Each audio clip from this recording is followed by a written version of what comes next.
अस्सलाम वालेकुम। Last video में हमने देखा था कि कॉपीराइटिंग क्या होती है। आज की इस वीडियो में हम देखेंगे कि हाउ कॉपीराइटिंग वर्क्स।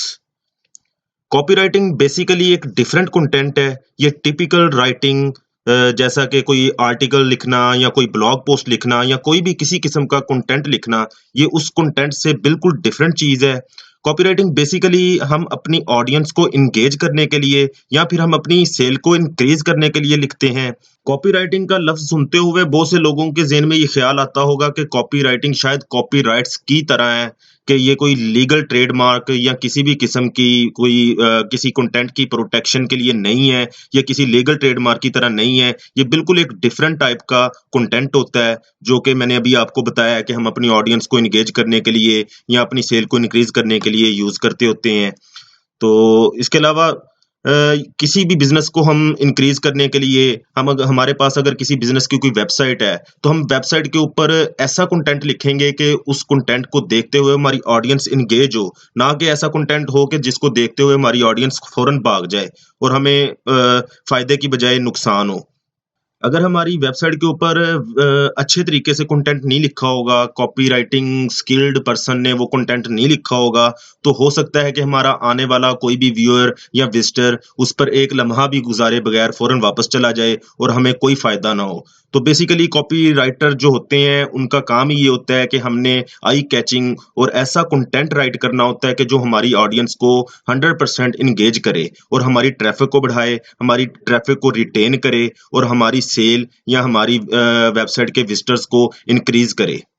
वेबसाइट का कंटेंट ऐसा होना चाहिए जो इजी टू रीड हो, पढ़ने वाला उसको रीड करने वाला इजीली अंडरस्टैंड कर सके, ना कि वो इतने मुश्किल अल्फाज में या किसी ऐसी फॉर्म में लिखा हो कि पढ़ने वाले को बिल्कुल समझ ना आए, उसको पता ही ना चले कि आप किस बारे में बात कर रहे हैं, किस चीज़ के बारे में बात कर रहे हैं या अपनी किस प्रोडक्ट के बारे में बात कर रहे हैं। वो इतना आसान और इतना ईजी होना चाहिए कि पढ़ने वाला उसको फ़ौरन अंडरस्टैंड करे और आपके मतलब कि आप जो भी उससे मतलब कि कॉल ऑफ एक्शन या कोई भी आप उससे टास्क लेना चाहते हैं, उससे कोई क्लिक करवाना चाहते हैं, अपनी ट्रैफिक को इंगेज करना चाहते हैं, फर्दर नेक्स्ट पेज पर लेकर जाना चाहते हैं, तो वो आपकी इंस्ट्रक्शंस को फॉलो करे। बेसिकली जो मीडिया एक्सपर्ट होते हैं, मीडिया एक्सपर्ट की टीम होती है, जो कॉपी राइटर्स होते हैं, वो इस बात को अच्छे से जानते होते हैं कि हमने अपनी ऑडियंस को किस तरह एंगेज करना है, हमने किस टाइप की ऑडियंस को किस तरह का कंटेंट दिखाना है। हम अगर पाकिस्तान की बात करें तो पाकिस्तान की अगर पाकिस्तान की किसी फर्म की या किसी ऑर्गेनाइजेशन की वेबसाइट होगी, किसी बिजनेस की वेबसाइट होगी, तो डेफिनेटली उसके ऊपर हम ऐसा कंटेंट रखेंगे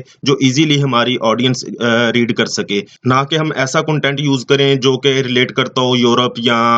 यूएस या यूके किसी ऐसे कंट्री से रिलेट करता हो जो हमारी ऑडियंस को बिल्कुल ना समझ आए। मोस्टली तो हमारे मतलब कि अगर हम देखा जाए तो हम अगर किसी चीज़ की किसी प्रोडक्ट की एडवर्टीजमेंट करते हैं, तो हमने अपनी सबसे पहले फोकस करना होता है कि हमारी टारगेटेड ऑडियंस की लैंग्वेज क्या है, वो किस लैंग्वेज को इजीली अंडरस्टैंड कर सकते हैं। यहाँ पे मैं आपको 5 कंपोनेंट्स के बारे में बताऊंगा, कॉपीराइटिंग के 5 कंपोनेंट्स,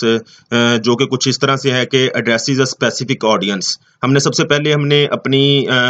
ऑडियंस देखनी है कि हमारी किस तरह की ऑडियंस है, हमने वो किस तरह की ऑडियंस तक लेकर जाना है। हमने एज फैक्टर देखना होता है, हमने उसमें जेंडर फैक्टर देखना होता है कि हमने किस तरह के जेंडर फैक्टर को और या एज फैक्टर को हमने अपना कंटेंट दिखाना है। फिर हम उसके बाद देखते हैं कि ऑफर्स आ यूनिक बेनिफिट और प्रॉमिस, कि हम ऐसा कंटेंट दिखाएं जिसमें हमारी ऑडियंस को अपना बेनिफिट नजर आए, हम ऐसा प्रॉमिस उनके साथ शो करवाएं कि जो हम पूरा कर सकें, हमारी प्रोडक्ट या हमारी सर्विस वो चीज़ वो क्राइटेरिया या वो कंडीशन फुलफिल कर रही है। ना कि ऐसा हो कि हमने शो कुछ करवाया हो और हम बाद में अगर हमारी ऑडियंस एंगेज होती है, हमारे पास कस्टमर या क्लाइंट कोई आता है, तो हम उसको बदले में कुछ और दिखाएं जो कि हमने पहले उनको फर्स्ट इंप्रेशन में दिखाया था, वो चीज़ ना हो और बाद में हम कुछ और दिखाएं उनको। उसके अलावा हमने उनको ऐसा स्ट्रॉन्ग प्रूफ देना होता है कि जैसा कि इधर हम कोई एग्जांपल लेंगे, स्ट्रॉन्ग प्रूफ देना होता है कि जैसा कि हम किसी चीज़ की कोई वारंटी दे रहे हैं, किसी चीज़ की 1 ईयर वारंटी दे रहे हैं, तो वो वाकई 1 ईयर की वारंटी होनी चाहिए, ना कि हम उनको आने के बाद एंगेज करने के बाद ये कहें कि भाई ये हमारे लिए सिर्फ एडवर्टीजमेंट के लिए था, ना कि हम मतलब कि ये चीज़ एक्चुअल में प्रोवाइड कर रहे हैं। तो उसके अलावा हमने अगर हम अपनी ऑडियंस को किसी और तरफ एंगेज करना चाहते हैं, किसी और तरफ लेकर जाना चाहते हैं, मतलब कि जैसे कि हम अगर हम फेसबुक पे कोई ऐड रन कर रहे हैं या यूट्यूब के लिए कोई ऐड रन कर रहे हैं, तो हम चाहते हैं कि हमारा जो ऑडियंस है, हमारी जो ऑडियंस है वो हमारे चैनल को सब्सक्राइब करे या हमारे फेसबुक पेज को लाइक करे या हमारे ट्विटर अकाउंट को फॉलो करे। तो हमने उनको ऐसे ईजी वे में उनको इंस्ट्रक्ट करना होता है कि वो ईजीली हमारी बात को समझें और अंडरस्टैंड करें और इंगेज होते हुए हमारे चैनल को सब्सक्राइब करें या फॉलो करें या लाइक करें। जो भी हम उनसे कॉल टू एक्शन लेना चाहते हैं वो डिमांड हम उनसे पूरी करवाएं। इस तरह से हम इफेक्टिव कॉपीराइटिंग करने के बाद हम अपने टारगेट रिजल्ट को अचीव कर सकते हैं और हम अपनी सेल या हम अपनी ऑडियंस को इंगेज करते हुए हम इन सब चीज़ों को इम्प्रूव कर सकते हैं। अब हम बात करते हैं टाइप्स ऑफ कॉपीराइटिंग की। ट्रेडिशनली जब इंटरनेट नहीं आया था या इंटरनेट अभी इतना ज़्यादा आम नहीं हुआ था, तो मोस्टली हम मार्केटिंग के लिए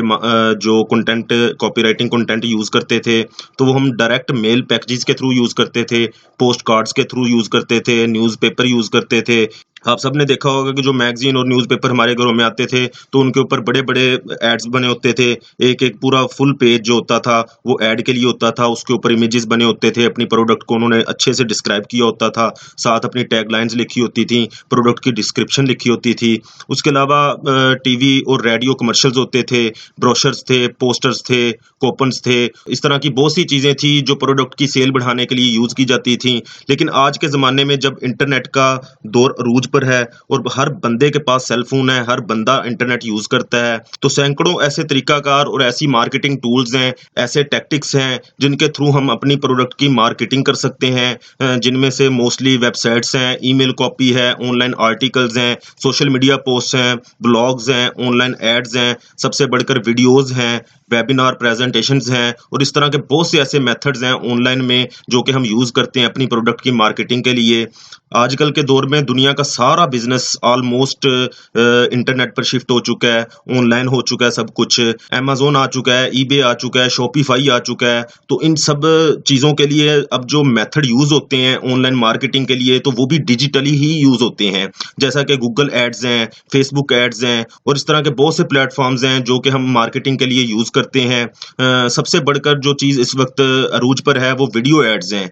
आपने देखा होगा कि जो भी आजकल जितनी भी प्रोडक्ट्स लॉन्च होती हैं, जो भी नया बिजनेस स्टार्ट होता है, जो भी कोई सर्विसेज प्रोवाइड करते हैं, तो वो सबसे पहले अपनी एक डेमो वीडियोस बनाते होते हैं जिनमें वो अपनी प्रोडक्ट को ब्रीफली डिस्क्राइब करते हैं, अपनी प्रोडक्ट के फीचर्स डिस्क्राइब करते हैं। या अगर वो कोई सर्विस प्रोवाइड कर रहे हैं तो वो अपनी सर्विस को ब्रीफली डिस्क्राइब करते हैं, वीडियो ट्यूटोरियल्स बनते हैं, वीडियोस में प्रोडक्ट की कंप्लीटली डिस्क्रिप्शन बताई जाती है कि आया ये प्रोडक्ट किस पर्पस के लिए है, इसका यूज़ कैसे है, इसको कैसे यूज़ करना है, इस तरह के सारे मेथड अब वीडियोस में कन्वर्ट हो चुके हैं। वीडियोस में बहुत कुछ बताया जाता है। आप सब ने देखा होगा कि सोशल मीडियाज़ पर जितनी भी आजकल प्रोडक्ट्स की एडवर्टीजमेंट होती है वो मोस्टली वीडियोस के थ्रू होती है, डेमो वीडियोस होती हैं। डेमो वीडियोस के अंदर उन्होंने अपनी प्रोडक्ट को कंप्लीटली डिस्क्राइब किया होता है, प्रोडक्ट के फीचर्स होते हैं, या अगर कोई वो सर्विस है तो सर्विस को कंप्लीटली डिस्क्राइब किया होता है। तो इसके अलावा प्रोडक्ट को यूज़ करने का मेथड भी वीडियोज़ में बताया होता है कि आया इस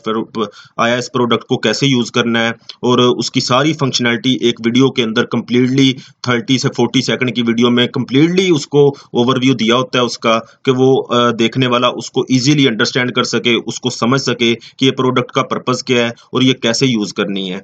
तो आज के लिए इतना ही। नेक्स्ट वीडियो में हम फर्दर इसकी स्ट्रेटजीज वगैरह देखेंगे। शुक्रिया, अल्लाह हाफिज़।